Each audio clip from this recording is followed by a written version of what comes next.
Hello guys, welcome to next study IQ. दोस्तों, आज के इस वीडियो में हम पंचवर्षीय योजना के बारे में डिटेल में पढ़ेंगे। और दोस्तों, 1951 से लेकर 2017 के बीच में जितने भी पंचवर्षीय योजनाएं हैं वो सारे हम इस वीडियो में डिस्कस करने वाले हैं। ठीक है, तो दोस्तों वीडियो को अंत तक जरूर देखना। चलिए स्टार्ट करते हैं। तो दोस्तों, सबसे पहले आज हम देखेंगे पहली पंचवर्षीय योजना जो 1951 से लेकर 1956 तक चला था। ठीक है दोस्तों, व्यवहारिक रूप से 1952 से ये प्रारंभ की गई थी। कहने को तो पहली पंचवर्षीय योजना को 1951 से 56 तक चलाया गया था, लेकिन दोस्तों यह 1952 ईस्वी से अपना काम करना प्रारंभ की थी। ठीक है, यह योजना हेरोल्ड डोमर मॉडल पर आधारित है। दोस्तों, अगर आपसे प्रश्न पूछा जाता है कि पहली पंचवर्षीय योजना किस मॉडल पर आधारित है, तब आपका आंसर हो जाएगा हेरोल्ड डोमर मॉडल। ठीक है, आप इसे याद रखना।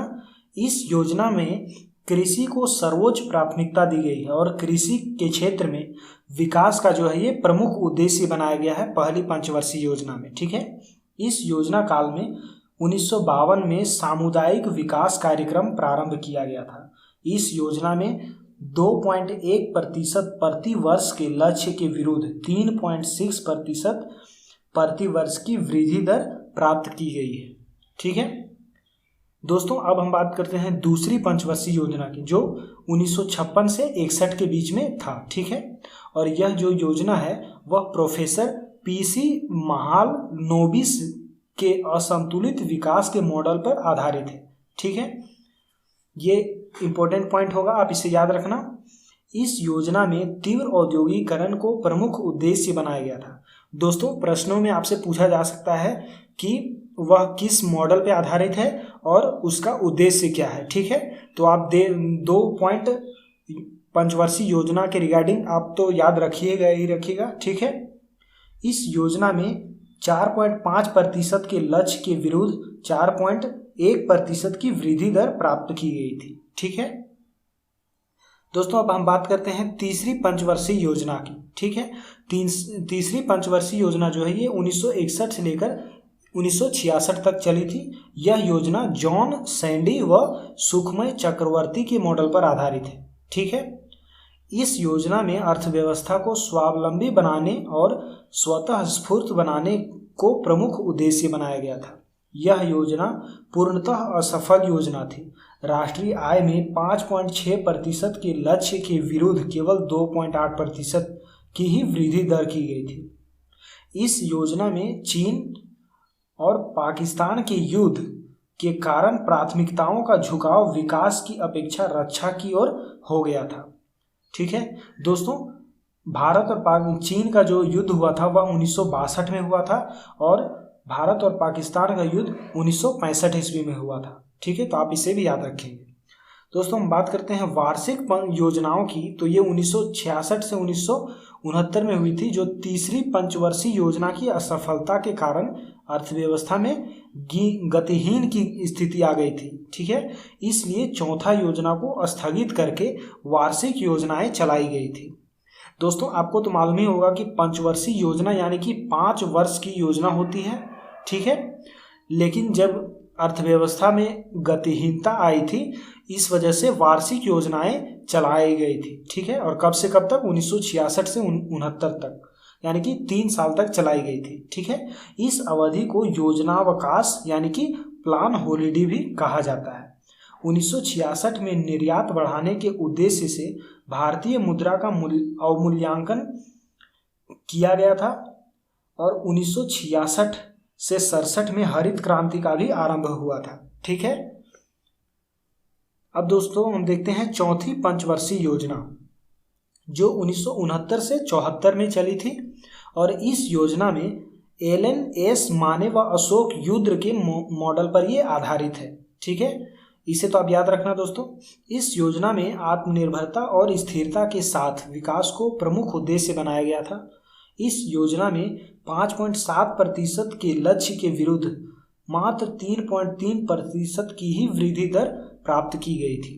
1971 में जब भारत और पाकिस्तान का युद्ध हुआ था और 1972 से 73 में तेल संकट के कारण वृद्धि दर प्रतिकूल प्रभाव पड़ा था। ठीक है, 1969 में 14 बैंकों का राष्ट्रीयकरण किया गया था। नेक्स्ट देखते हैं दोस्तों यहाँ पे 5वीं पंचवर्षीय योजना जो 1974 से लेकर 1979 तक चली थी। ठीक है, इस योजना का मॉडल था योजना आयोग। दोस्तों योजना जो वर्तमान में अभी नीति आयोग है, इसका नाम बदल दिया गया है, के द्वारा तैयार किया गया था।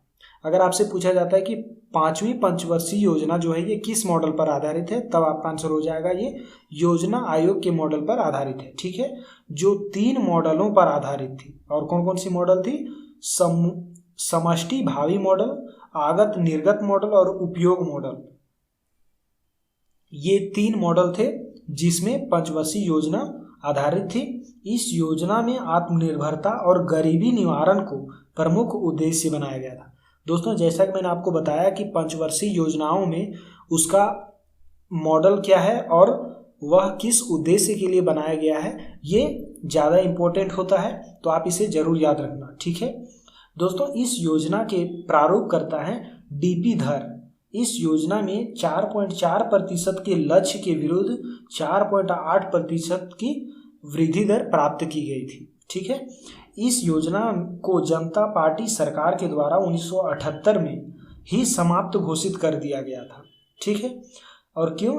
निर्धारण समय 1 वर्ष से पहले ही। इसकी निर्धारण समय 79 थी, लेकिन भारतीय जनता पार्टी की वजह से इनके द्वारा 1978 में ही, यानी कि 1 साल पहले ही इसे समाप्त घोषित कर दिया गया था, ये पंचवर्षीय योजना को। ठीक है दोस्तों, 1979 में कांग्रेस सरकार के द्वारा इसे पूर्ण घोषित किया गया था।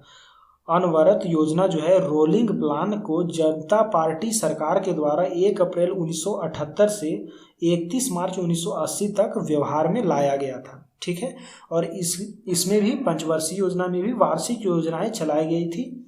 राजनीतिक अस्थिरता के कारण छठी योजना के समय से आरंभ नहीं की जा सकी थी, इसीलिए वार्षिक योजनाएं चलाई जाने लगी। ठीक है, और कब से कब तक? 1 साल के लिए चलाई गई थी, 79 से लेकर 80 तक। ठीक है, 1 वर्ष की वार्षिक योजना लागू की गई। दोस्तों अब हम बात करते हैं छठी पंचवर्षीय योजना की, जो 1980 से 85 तक चली थी। इस योजना के लिए जो मॉडल था वह योजना आयोग ही था। ठीक है, जिसमें कई विकास युक्तियों को ध्यान में रखकर संरचनात्मक परिवर्तन पर बल दिया गया था।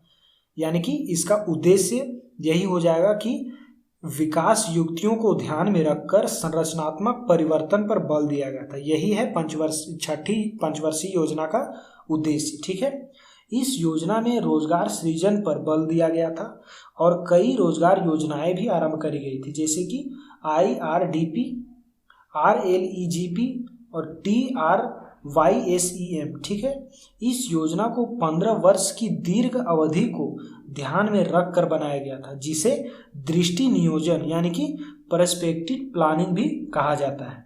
ठीक है दोस्तों, इस योजना में 5.2% के लक्ष्य के विरुद्ध 5.7% की वृद्धि दर प्राप्त की गई थी। यह योजना बंद अर्थव्यवस्था की अवधारणा पर भी आधारित थी। ठीक है, अब दोस्तों हम बात करते हैं 7वीं पंचवर्षीय योजना की, जो 1985 से लेकर 1990 तक की थी। ठीक है, इस योजना में दीर्घकालिक विकास युक्तियों और उदारीकरण पर बल दिया गया था। इस योजना में आधुनिकीकरण को मुख्य उद्देश्य घोषित किया गया था। ठीक है, इस योजना में गरीबी और बेरोजगारी उन्मूलन के कार्यक्रमों को विशेष बल दिया गया था। इस योजना में पहली बार विनियोजन में सार्वजनिक क्षेत्र का हिस्सा निजी क्षेत्र से कम था। ठीक है दोस्तों, इस योजना में 5.5% लक्ष्य के विरुद्ध 6% की वृद्धि प्राप्त की गई थी। ठीक है, और दोस्तों इसके बाद फिर वार्षिक योजनाएं चलाई गई थी 2 साल के लिए, जो 1990 से 92 तक चलाई गई थी। ठीक है, 1990 से 91 में आर्थिक संकट के कारण नई पंचवर्षीय योजना आरंभ नहीं की जा सकी थी।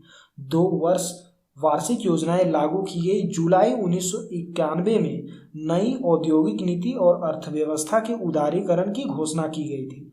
1991 में भारतीय मुद्रा के अवमूल्यन किया गया था। ठीक है, अब दोस्तों बात करते हैं 8वीं पंचवर्षीय योजना की। ठीक है, तो ये 1992 से लेकर 1997 तक की थी 8वीं पंचवर्षीय योजना, और ये जो है ये जॉन डब्ल्यू मिलर के उदारीकृत अर्थव्यवस्था के मॉडल पर आधारित थी। 8वीं पंचवर्षीय योजना, ठीक है। इस योजना में मानव संसाधन विकास को प्रमुख उद्देश्य बनाया गया था। इस योजना में निर्यात प्रोत्साहन पर विशेष बल दिया गया था। इस योजना में 5.6% के लक्ष्य के विरुद्ध 6.7% की वृद्धि दर प्राप्त की गई थी, ठीक है। तो दोस्तों ये वीडियो काफ़ी लंबा हो चुका है। हम नेक्स्ट वीडियो में इसके आगे पंचवर्षीय योजनाओं के बारे में डिस्कस करेंगे डिटेल में, ठीक है। तो दोस्तों आपको ये वीडियो कैसा लगा कमेंट बॉक्स में मुझे ज़रूर बताना। और दोस्तों अगर आपको किसी भी टॉपिक में वीडियो चाहिए तो उसके लिए भी आप कमेंट कर सकते हैं गाइस। और अगर आपने अभी तक चैनल को सब्सक्राइब नहीं किया तो चैनल को सब्सक्राइब कर बेल आइकन को प्रेस कर लें, ताकि जब भी मैं कोई लेटेस्ट वीडियो अपलोड करूं तब आपके पास नोटिफिकेशन पहुंच सके, ठीक है। तो दोस्तों मिलते हैं नेक्स्ट वीडियो में, तब तक के लिए जय हिंद।